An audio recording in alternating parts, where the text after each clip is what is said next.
Bien.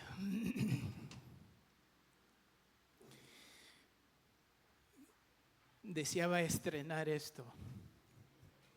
Todavía no lo he hecho hasta esta mañana. Bueno, aquí. Creo que una sola vez me puse esto. Ya podrán ustedes escuchar un poquito la historia al final.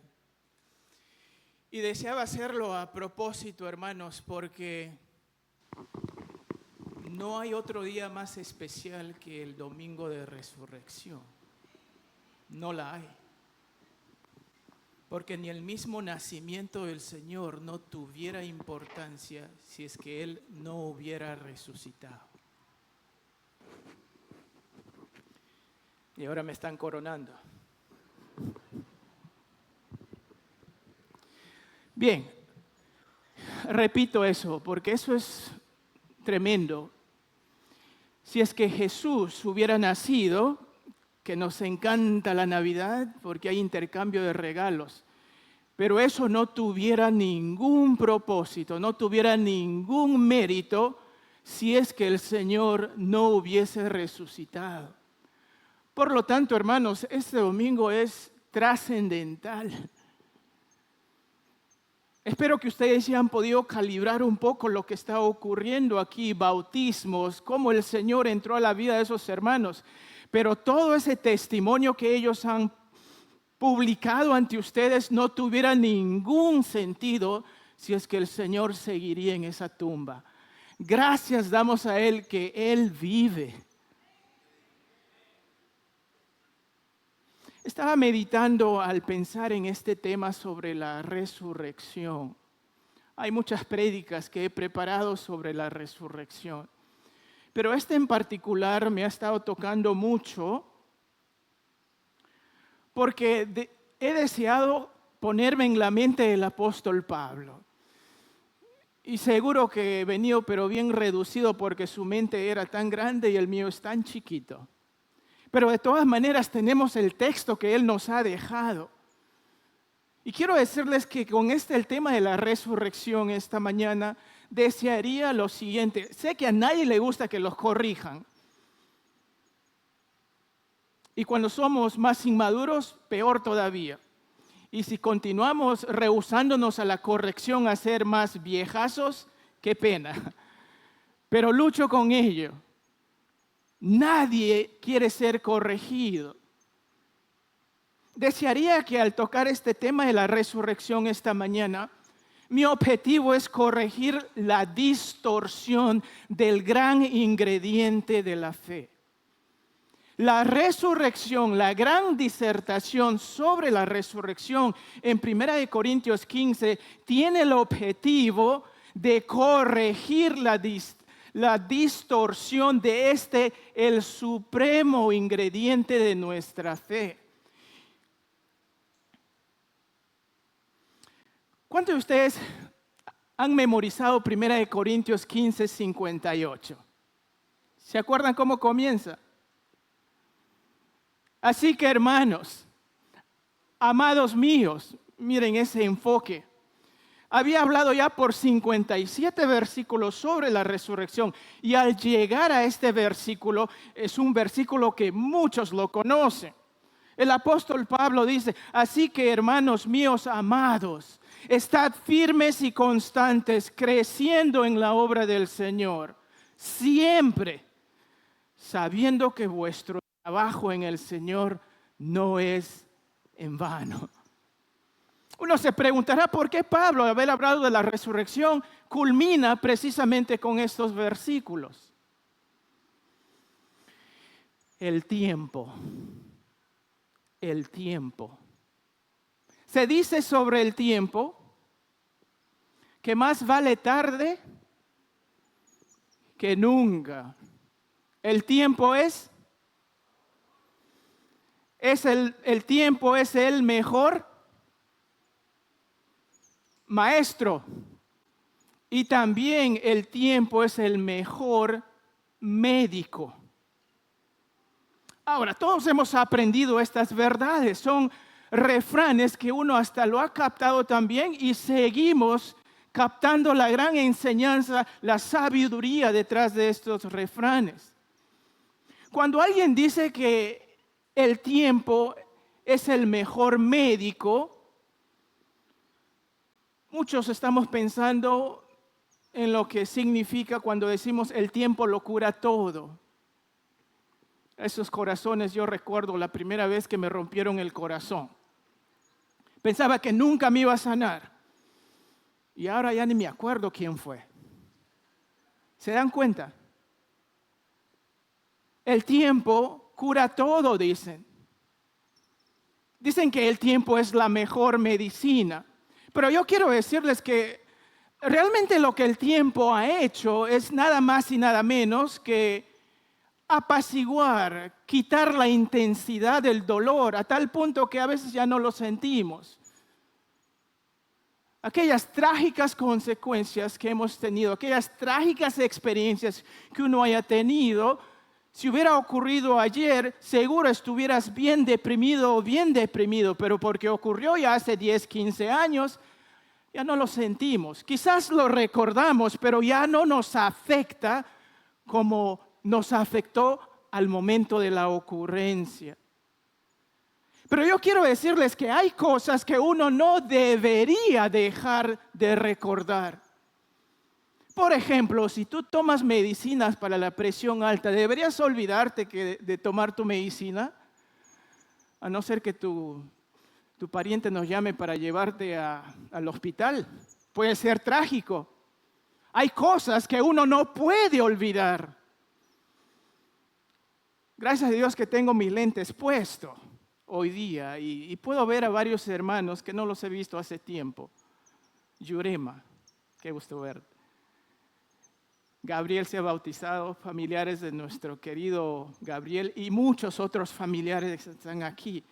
Pero el día que uno no tiene los lentes puestos y no puedes divisar, puedes causar hasta molestia a los hermanos.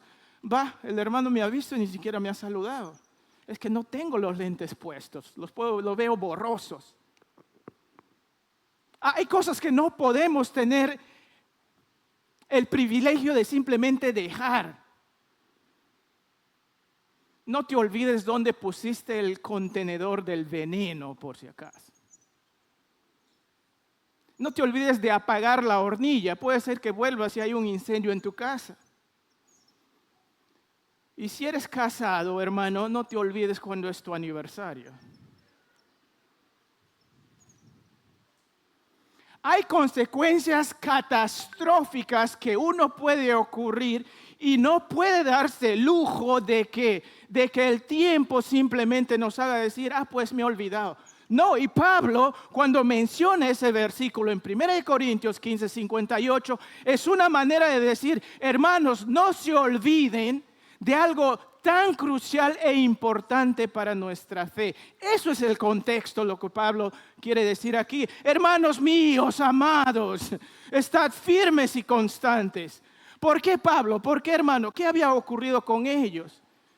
Pablo está hablando más o menos entre 20 a 25 años desde que ocurrió la resurrección. En otras palabras, en solo 20 o 25 años, los corintios, los hermanos en Corintio, estaban perdiendo los efectos vivos, reales, de lo que debe hacer la resurrección en los creyentes. Ya ven lo que hace el tiempo, no necesitas 2000 años. Imagínense, nosotros estamos aquí más de 2000 años. Ellos estuvieron solo 25 años. Podríamos decir, ¿qué es entonces la resurrección? Pablo está hablando a los creyentes. ¿Saben por qué? Porque a los corintios en ese tiempo, ¿qué es lo que estaba ocurriendo allí? Pablo estaba llamándoles a corregir su mente, a corregir su corazón y a tener una forma de vida propia de aquellos que creemos en un Cristo resucitado. Los creyentes ahí en Corintio, lo que estaban haciendo era abaratar, disminuir la potencia del evangelio por medio de un Jesucristo vivo. ¿De qué manera? Ellos estaban esperando, o digo más bien, estaban siendo influenciados por los valores del mundo que los influenciaba, por los valores del mundo de ese tiempo. La cultura estaba teniendo mayor precedencia sobre ellos. Ellos estaban creando hasta sus propios grupitos entre ellos. ¿Saben lo que ellos decían? Algunos decían, yo soy de Pablo, no este Pablo por si acaso, del apóstol. Y otro decía, pero yo soy de Apolo, él predica mejor. Y otro decía, pero yo soy de Cefas, hasta voy a utilizar hasta su nombre más original. Y otros ya un poquito se sobaban y decían, yo soy de Jesús. Y no tenían reparo en crear ese espíritu divisivo dentro de la asamblea. Eso eran nuestros hermanos los corintios. Lo que estaban haciendo también a tan solo 25 años desde la resurrección propia, ellos estaban elevando el intelecto de los hombres por encima de la sabiduría de Dios. Por eso es que Pablo les dice que vuestra fe no esté fundada en la sabiduría de los hombres, sino en el poder de Dios. También estaban siendo tolerantes del pecado. Se oye que hay entre vosotros fornicación. Y tal fornicación cual ni aún se nombra entre los gentiles, entre los pecadores. Ahora, si los pecadores le hacen, pues eso es lo que es su vida práctica. Pero, ¿qué de ustedes aquí en el cuerpo? Les dice el apóstol Pablo. Y dice, tanto así que alguno tiene la esposa de su padre. Y vosotros estáis envanecidos. Lo están celebrando. ¿Por qué lo celebran? Es que nosotros somos bien perdonadores. Celebrando el estilo de vida de esta persona. Eso eran nuestros hermanos los corintios. También lo que estaban haciendo es que estaban tolerando y fomentando el desorden en los cultos. Pablo dice, de manera que cualquiera que comiera este pan o bebiera esta copa del Señor indignamente. Ya ven, algunos estaban haciendo un desorden durante la cena del Señor. Y Pablo les llama la atención. Y una de las grandes cosas que estaban haciendo era la negación del concepto auténtico de la resurrección. Y por eso es que tenemos 1 Corintios 15. Y alguien se preguntará, hermano, ¿cómo definimos la resurrección? Bueno, la resurrección es esta. La resurrección bíblica es la resurrección corporal y decisiva de los muertos por parte de Dios a una vida glorificada e imperecedera en la era venidera, comenzando de manera decisiva con Jesucristo. Otro lo dice de esta manera: la resurrección bíblica es la restauración del cuerpo físico de una persona transformado y perfeccionado a la vida después de la muerte, unido a su espíritu por el poder de Dios para vivir eternamente. De eso está hablando Pablo aquí. Y parece que tan solo 25 años después que el Señor resucitó, los hermanos están teniendo posturas o pensamientos distintos. Y por lo tanto, Pablo dice, hay que renovar nuestra mente. Y yo quiero al mismo tiempo, en ese espíritu del apóstol Pablo, hacernos recapacitar. Porque si a ellos les ocurrió tan solo a 25 años, ¿cuál será la tragedia de aquellos que nos olvidamos de la resurrección propia, habiendo ocurrido ya más de 2000 años? Necesitamos una renovación propia de este concepto de la resurrección que el apóstol Pablo desea comunicar. Por eso es que él dice, firmes y constantes, creciendo en la obra del Señor siempre. Están en 1 Corintios 15. Los primeros 11 versículos, quiero decirles que el apóstol Pablo en estos primeros 11 versículos les dice a los creyentes, la resurrección, ¿realmente lo estamos creyendo? Porque dice, ¿no? Fíjense lo que dice, versículo 2. Si retenéis la palabra que os he predicado, sois salvos. Si no creísteis en vano. Y si saltan al versículo 10, podríamos decir, Pablo respondiendo, pero yo no he creído en vano.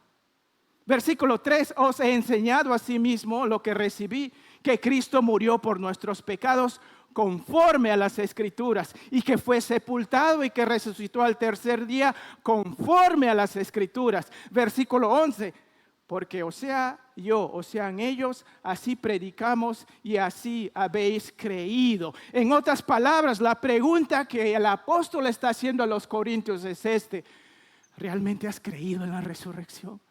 ¿Realmente crees propiamente en lo que es la resurrección? Y eso significa, ¿realmente crees que el Señor Jesucristo se levantó de los muertos?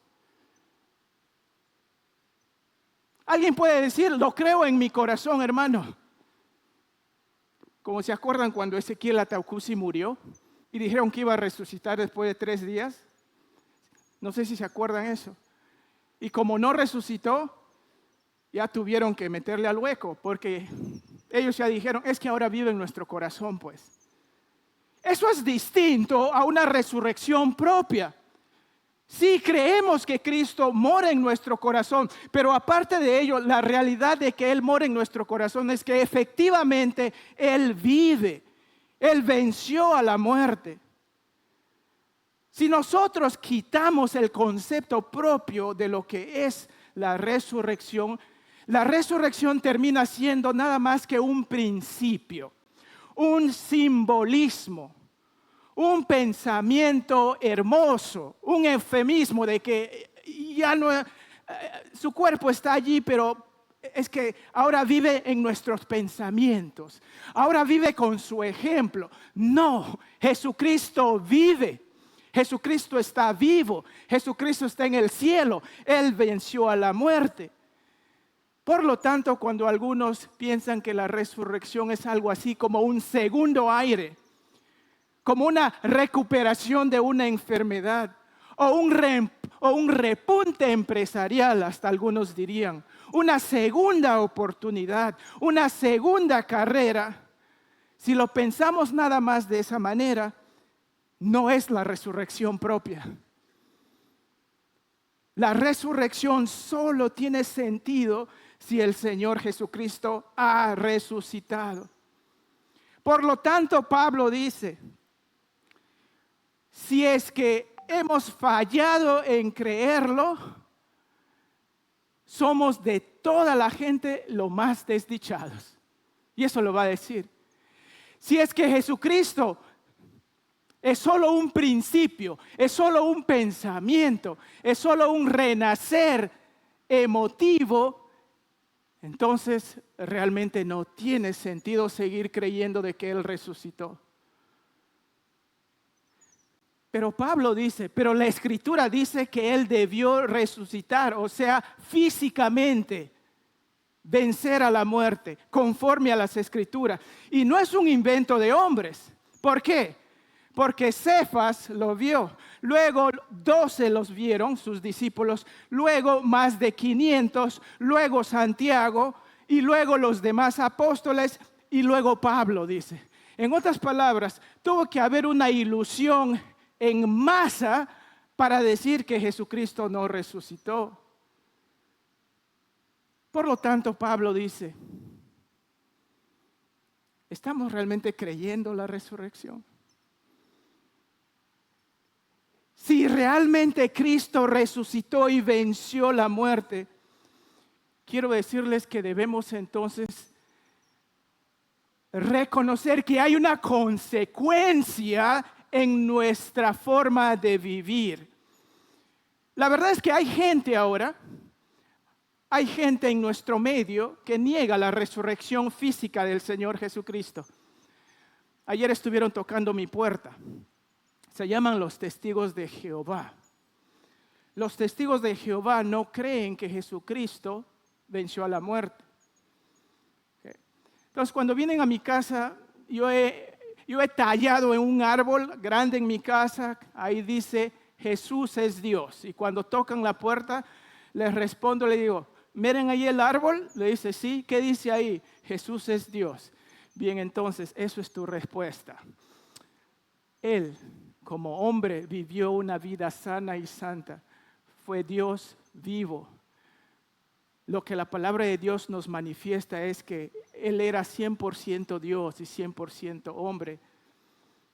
En su carne Él murió, pero como Dios nunca muere. De que podamos nosotros coincidir con ello, jamás en esta vida lo vamos a entender, pero eso es lo que la palabra de Dios nos dice. Pero ellos lo niegan, ¿por qué? Porque es ilógico pensar en ello. Piensan que ¿cómo es posible que Dios no muere? La palabra de Dios nos dice que Dios no muere. Pero porque Él es Dios encarnado, Él venció a la muerte. Entonces hay gente en medio de nosotros que trata de desacreditar, es más, predica que Jesucristo no resucitó. También hay un movimiento que se llama el cristianismo liberal y progresista. Los cristianos progresistas están negando la resurrección. Hay una iglesia en Lima, está en Jesús María, que se llama la Comunidad Cristiana Ecuménica Inclusiva, El Camino. Y ellos son los que abrazan al movimiento LGTB y todo lo demás. Y ellos niegan la resurrección de Cristo.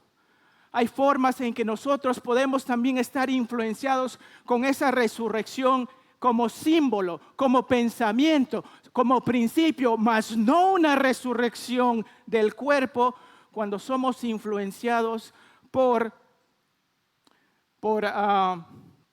lo que se llama las tradiciones gnósticas o indigenistas. Hay un movimiento gnóstico indigenista que ahora sigue ganando cuerpo y sigue ganando adeptos, y hay creyentes que están siendo influenciados por ello.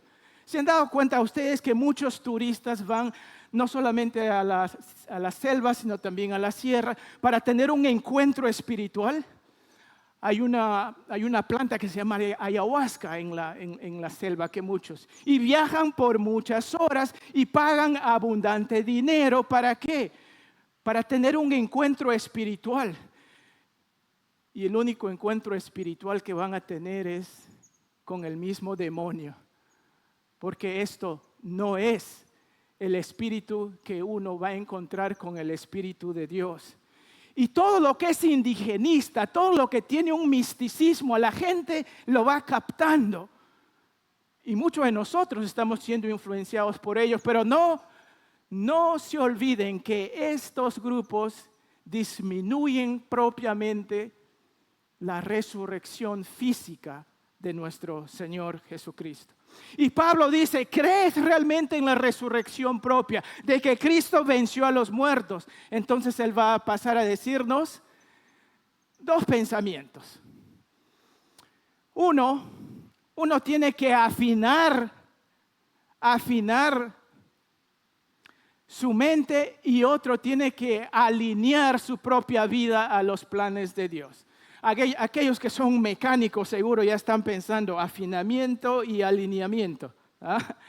Pues aquellos que son mecánicos pueden entender un poco ese concepto. Pero el afinar propiamente, hablando aquí de lo que significaría y esto, quería decirles que en los versículos 12 al 19, ahí en su texto, ustedes podrían reconocer allí que lo que Pablo nos está llamando a pensar es allí, que debemos afinar nuestra motivación para la obra de Dios. Porque en esos versículos del 12 al 19, Pablo dice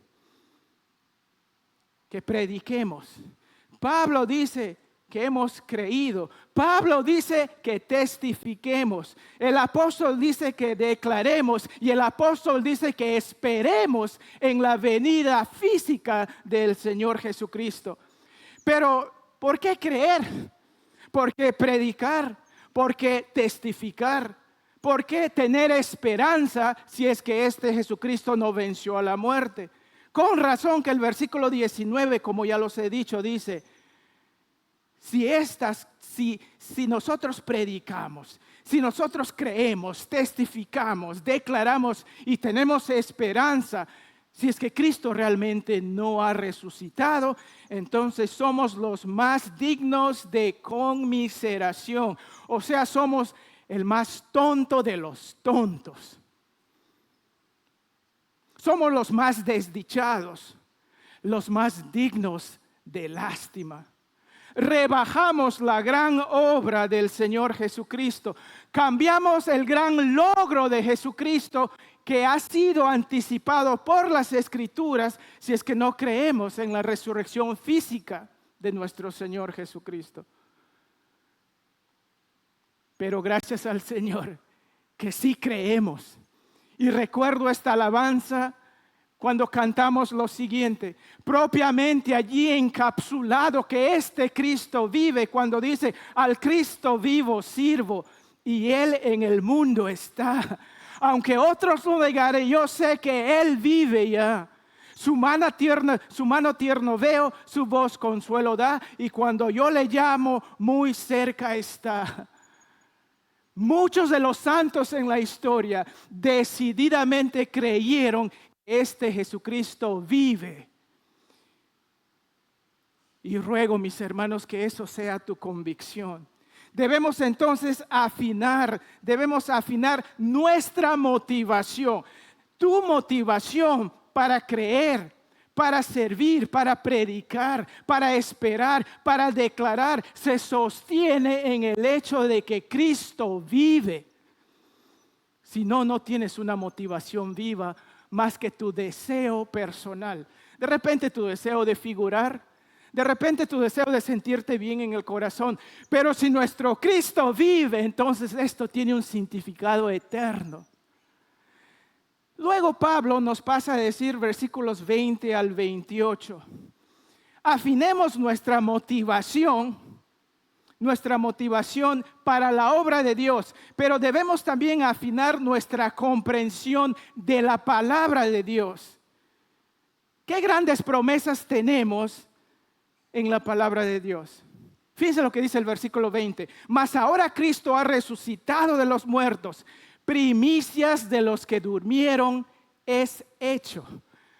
La Nueva Traducción Viviente dice lo siguiente: lo cierto es que Cristo sí resucitó de los muertos. Él es el primer fruto de una gran cosecha, el primero de todos los que murieron. Esto nos hace recordar a un olvidado pasaje en Levítico. En Levítico 23, versículos del 9 al 14, se enfatiza esta verdad de las primicias. Y si conectamos lo que Pablo está diciendo con el Antiguo Testamento, es una gran y tremenda promesa del Señor. Por eso es que no solo debemos afinar nuestra motivación para servir, pero también tenemos que afinar nuestra comprensión de la palabra de Dios, o sea, las promesas que tú y yo tenemos aquí en su palabra. En ese pasaje en Levítico, nosotros queremos recordar, parte de ello dice lo siguiente: cuando entres en la tierra que te doy y recojas la primera cosecha, lleva al sacerdote el primer manojo de tu primera cosecha de grano. ¿Saben qué los estaba instruyendo Dios a su pueblo? Dios Padre está instruyendo a su pueblo que Él va a proveer para ellos. Y que no solamente va a proveer, pero esa provisión va a ser abundante. El hecho de que hay un manojo de la cosecha significa de que de donde he traído esto, hay mucho más. De donde viene esto, hay bastante. Y aquí tenemos a nuestro Cristo resucitado. Esa nueva vida, esa resurrección es un anticipo de muchos que serán levantados, tal y como Él venció a la muerte, nosotros también seremos levantados. Eso es la gran promesa de Dios. Ya me gustaría ir ahora mismo. Dejaría de sudar. Es pues que por el terno que tengo puesto, quería estrenarlo, pero ya vamos a culminar pronto.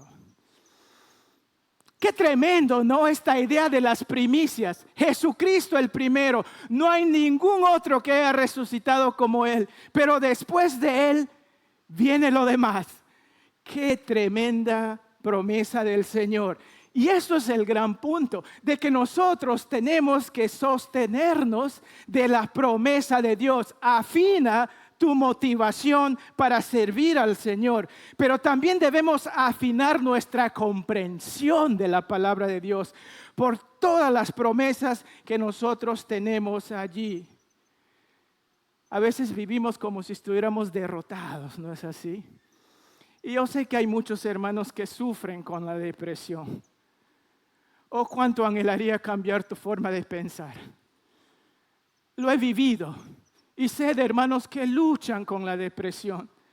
Hay un tremendo sol radiante allá afuera, pero ellos se sienten muy débiles.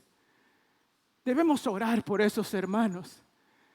Pero algo, mi querido hermano, mi querida hermana, que pido que sientas es de que un día vas a finalmente desechar ese cuerpo que tiene la tendencia de sentirse deprimida y deprimido.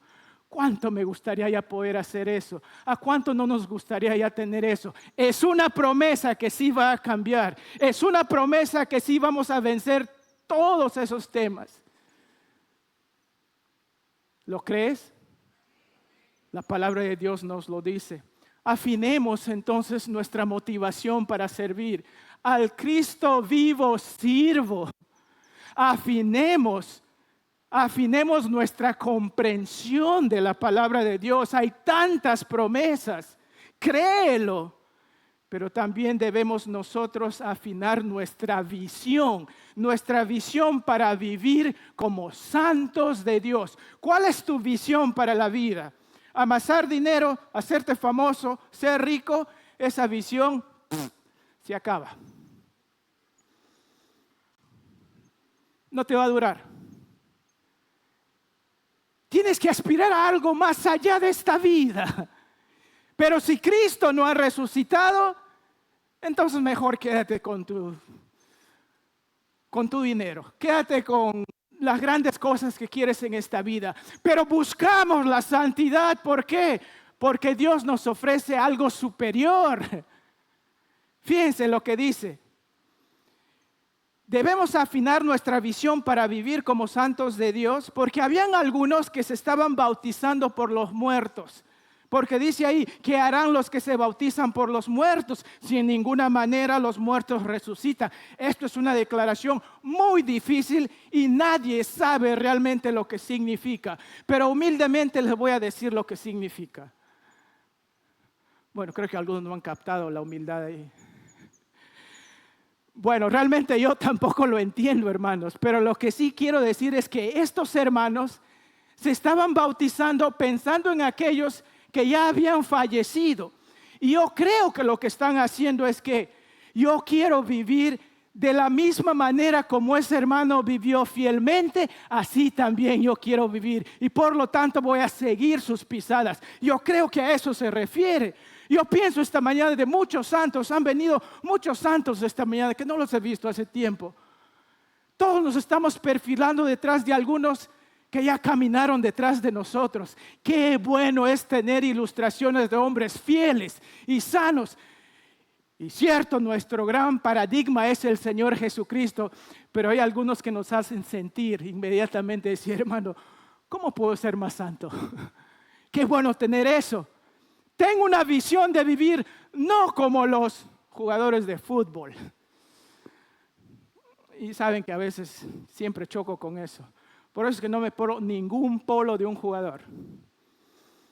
Y no lo voy a hacer. Y si me regalas, se lo voy a regalar a otro o lo voy a usar como trapeador. Bueno, mi convicción personal. Sí, no quiero ofender a nadie. Pero queremos vivir perfilando nuestra vida con aquellos que miraron y pusieron sus ojos en la eternidad y no solamente para este mundo. Por eso es que dice, habían algunos que se estaban bautizando en nombre de aquellos que vivieron con fidelidad. Pero también dice que hay algunos que están arriesgando su vida. ¿Por qué arriesgar nuestra vida si es que no hay resurrección? Dice versículo 30, ¿y para qué nosotros a todas las horas pondremos en peligro nuestra vida? ¿Por qué arriesgarme en ir en misiones a Menocucho, a Chiclín? ¿Por qué hacer todo ello? ¿Por qué servir a los santos? ¿Por qué hacer buena obra en el nombre de Cristo si es que Él no vive? Mas Jesucristo vive y por Él en su nombre hacemos estas cosas. Por ello gastamos nuestros recursos, por ello gastamos nuestro tiempo, por ello damos nuestra vida. ¿Por qué? Porque volveremos a vivir. Algunos se bautizan recordando la fidelidad de otros, arriesgan su vida, pero también algunos están decididos a vivir moralmente. Por eso dice lo siguiente, versículo 32. Y si no hay resurrección, comamos y bebamos que mañana moriremos. Es como cantar esa canción. Voy a vivir, algo por ahí. Vivir la vida, ay, ay, ay, ay. No, ¿recuerdan esa canción? Bueno, no lo tengo en mi casa, pero sí lo he escuchado en los restaurantes. Y a veces... eso es lo único que escuchamos en nuestras casas. Estás haciendo tu ejercicio, eso es lo único que escuchas.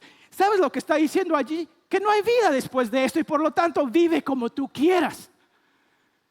Y por eso es que Pablo dice, hermanos, por las misericordias de Dios, recapaciten. Él vive, Él vivió una vida santa y por lo tanto yo también quiero vivir una vida santa. Si es que Él no vive, vayan y hagan lo que quieran. Pero Él vive. Y su amor me constriñe a rechazar la maldición con mis labios. A rechazar esos ojos que quieren deambular todo el tiempo. Tantas cosas, a robar, a mentir.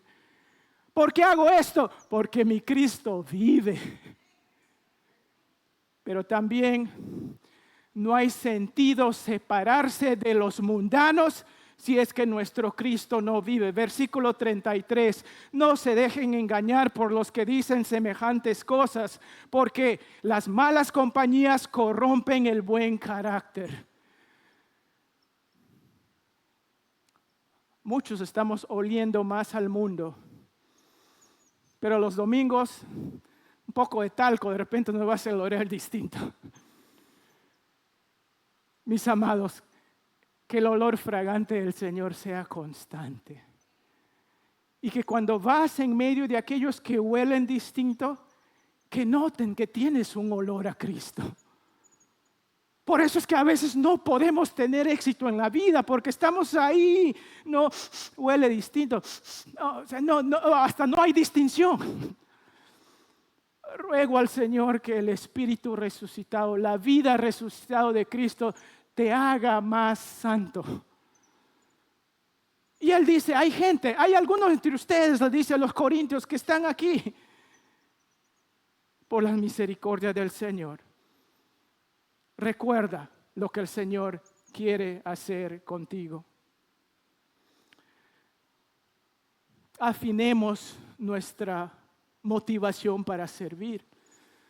Afinemos también afinemos nuestra comprensión de las promesas de Dios, pero también afinemos nuestra visión para vivir como santos de Dios. Si quieres ser más desafiado, acércate a un hermano que sabes que es fiel, que es honesto, no es perfecto, pero ama genuinamente al Señor. Todos tienen sus santos, ¿no? Cada día del año hay un santo específico para tal o cual. Afina tu vida con la vida de Cristo, porque Él vive. Los otros santos, muchos murieron en la fe, amén, pero todavía están en la tumba. Y el único que vive es Cristo. Ven a Cristo, entrega tu vida, te va a transformar. Pero luego pasa el apóstol a decirnos que debemos alinearnos. Alineemos nuestra mente. ¿Para qué? Para no cuestionar el plan de Dios. Versículo 35 dice, pero alguien podría preguntar, ¿cómo resucitarán los muertos? Es algo sarcástico, ¿no? Y Pablo está metiéndose en la mente de los hermanos, porque estos hermanos corintios son bien carnalitos. Ya se han dado cuenta, son bien carnalitos, igual que a veces mi propia carnalidad también. Y él anticipa a estas objeciones y él dice, pero alguien podría preguntar, ¿cómo resucitarán los muertos? ¿Qué clase de cuerpos tendrán? Y Pablo mismo se responde en el versículo 36. ¿Qué dice? ¡Qué pregunta tan tonta! Yo no lo dije, lo dijo el apóstol Pablo. ¡Qué pregunta tan tonta! Ellos habrán razonado algo como este. No hemos visto a muertos volver a vivir. Mira este cuerpo nada más. Sigue apagándose. Mira este cuerpo. Y hasta la gravedad ya lo siento. Y no estoy hablando de esa gravedad, sino la gravedad del colágeno que falta. O sea, ya lo siento, hermano. Miren, que me hablas de qué clase de cuerpo. Si este cuerpo con las justas lo sostengo. O de repente el cuerpo con la justa me sostiene. No veo y no siento nada como para que me emocione. Eso era lo que los hermanos estaban pensando. Y muchos de nosotros hacemos un esfuerzo hasta sobrehumano para tratar de evitar que el colágeno nos consuma, para tratar de evitar el colesterol y todo esto. Saco a caminar a mi perro porque de alguna manera quiero detener el colesterol que está ahí en mi ser. Y este cuerpo puede decirme, ¿ya ves, Pablo? Bueno, y mis hijos se ríen cuando digo esto. No tienes tu vesícula, no tienes un tercio del colon y no tienes menisco en la izquierda. ¿Y ahora qué, pues? Y estos hermanos están pensando de esa manera. ¿Saben lo que el cuerpo hace? Al ver toda esta cosa, nuestra mente empieza a decir, pero algo sobrenatural realmente va a ocurrir. ¿Cuándo? Y si lo pensamos de esa manera, hasta perdemos el entusiasmo. Y por lo tanto, algunos hasta dicen, pucha, hermano, con las justas puedo levantarme. ¿Cómo voy a ir a la iglesia también con este cuerpo? A veces en esa realidad perdemos ese enfoque, perdemos ese llamado a este Cristo resucitado. Por eso es que tenemos que alinear nuestra mente para no cuestionar el plan de Dios. Porque el plan de Dios es transformar este cuerpo. Así es que cuando ves que te estás perdiendo más el pelo, recuerda que un día vas a tener pelo lleno. Y los más pelados están que me miran. Si acumulo más grasa, un día vas a estar light. Y si pierdes la memoria, un día te vas a acordar mi nombre. Un día ya no necesitaríamos lentes. Eso es el plan de Dios. Dice que vamos a ver cómo Cristo nos ve. ¡Qué tremendo!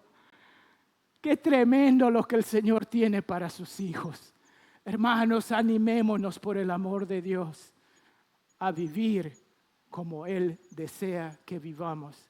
Afinemos nuestra mente para no cuestionar el plan de Dios, pero también alineemos nuestro cuerpo para su transformación total. Versículo 42 dice en esta versión, con la resurrección de los muertos, cuando morimos, nuestros cuerpos terrenales son plantados en la tierra, pero serán resucitados para que vivan para siempre. Este cuerpo que necesita lentes para ver, que está sudando, ¿por qué? Porque está ejercitando y está haciendo actividad. Este cuerpo que parece, no es que parece, se está envejeciendo. Y tú también. Va a ser hecho en un cuerpo eterno. Eso es lo que Pablo dice y no pierdas esa visión. No permitamos que el marchitar del cuerpo nos despoje de la emoción de recibir un cuerpo transformado. ¿Han visto ustedes? Hay gente que ya día a día hace tal cosa que ya pierde la esperanza de que algo nuevo va a venir. Este cuerpo está condenándonos a pensar de que así va a ser todo. Y yo les digo que no va a ser siempre así. Cristo venció la muerte. Este cuerpo va a ser un cuerpo perfecto, lo dice el mismo Señor. Muchos poetas han escrito al respecto. Este poeta decía, juventud, divino tesoro, ya te vas para no volver. Cuando quiero llorar, no lloro y a veces lloro sin querer. Se acordarán ustedes de Rubén Darío, él escribió eso. Y a veces hasta poetizamos, efemizamos. ¿Por qué? Porque ya nos sentimos que así es el status quo, nada va a cambiar. Pero Pablo dice, Dios transformará tu cuerpo y lo hará en un cuerpo para sostener la eternidad. Alineemos nuestro cuerpo para su transformación. Me encanta este otro himno que dice, vivo me amaba, muerto salvóme, y en el sepulcro mi mal enterró. Resucitado es mi eterna justicia. Un día Él viene, pues lo prometió. Amén a eso. Finalmente, alinea tu mente para que no cuestiones el plan de Dios. Alinea tu cuerpo para su transformación total. Hay algunos hermanos que están luchando mucho con los achaques de la edad. Alínealo a la gran promesa de Dios. No va a ser siempre así, hermano. No va a ser siempre así. Alínealo, ¿para qué? Para que esperes el tiempo. Y esto es finalmente el último. Dice, alineemos nuestro tiempo para recibir el gran día. Fíjense lo que dice. No todos dormiremos, pero todos seremos transformados en un momento, en un abrir y cerrar de ojos. Ese es el tiempo de Dios. Aquí está, aquí viene. Y ni el apóstol sabía cómo explicar cuándo lo va a hacer esto el Señor. Utiliza átomos que solamente sabemos que significa la parte más indivisible de algo. La parte más indivisible de algo. O sea, las formas de medir el tiempo de los hombres escapan a lo que Dios piensa del tiempo. Eso es lo que podemos decir. Por eso es que Pedro dice, un día es como 1000 años y 1000 años es como un día. En un abrir y cerrar de ojos, en un átomo, tu cuerpo será transformado. No más gordura, no más ceguera, no más calvicie, no más pérdida de memoria, no más chisme, no más malicia, no más egoísmo, no más depresión, no más cáncer. Transformación total. ¿Por qué? Porque ya ahora vamos a estar listos para la eternidad. Ninguno aquí podría entrar a la eternidad. La suegra de nuestro hermano Humberto tiene 105 años. Santo se llama. 105 años. Y sigue tomando Coca-Cola casi todos los días. Pensamos muy longeva la hermanita. Pero la hermanita está ahí que se tuye como una pasita. No puede sostener. Y aunque quizás él quisiera vivir por 200 años, ya el cuerpo no puede. Necesitamos el cuerpo eterno. Y el Señor nos lo va a dar. ¿Por qué? Porque Él ha resucitado. Transformación total y triunfo total sobre la muerte. No más malos pensamientos, no más malos deseos. Quiero amarles con la autenticidad del amor de Cristo, pero a veces este cuerpo me gana, mis hermanos. Me gana. Quiero pensar bien de todos ustedes, a veces la mente me gana. Perdónenme por eso. Y eso va a ser mi lucha hasta mi último suspiro. Pero sé que un día hay transformación hasta de nuestro pensamiento. Gracias, Señor, por ese día que viene. Por eso es que Pablo dice, así que hermanos míos amados, estad firmes y constantes, creciendo en la obra del Señor siempre, sabiendo que vuestro trabajo en el Señor no es en vano. Culmino con esto. Me habían invitado a un matrimonio y no había llevado ropa como para estar en un matrimonio formal. Y cuando me fui al matrimonio con un señor se me acercó y me dice, Pablo, yo sabía que tú predicabas, pero yo no sabía que eres un ejecutivo que se acaba de ganar $1 millón, porque me vio así vestido. Poco él sabía de cómo yo conseguí esto. Cuando supe que ya tenía que ir al matrimonio, me fui a una tienda de segunda. Lo llaman thrift store. Y justo llegó el día que la ropa estaba al 50% de descuento. Este era mi día. Este ternito, $13. Pero él me vio y me dice, tú estás como $1 millón. ¿Saben qué quiero decirles, hermanos? No todo lo que parece es. Recuerden esto, no todo lo que parece es. Y lo que es, no siempre parece. Pero quiero decirles esto, nosotros somos. La eternidad ya comenzó. Solamente estamos esperando por ese día que vamos a estrenar nuestro nuevo cuerpo para toda la eternidad. Padre Santo, te agradecemos, Señor, por este día. No hay día como esto, ni la Navidad, ni nuestro cumpleaños, ni la muerte de Cristo tuviera razón si es que tú no hubieras vencido la muerte. Gracias por estar vivo y saber que tú eres la primicia y te seguimos, Padre. Y ayúdanos a vivir a la luz de tu palabra, sirviéndote, conociendo, Señor, lo que tú deseas hacer con nosotros. Te amamos y te bendecimos. Vivo eres Jesús, Señor. Te amamos. Amén.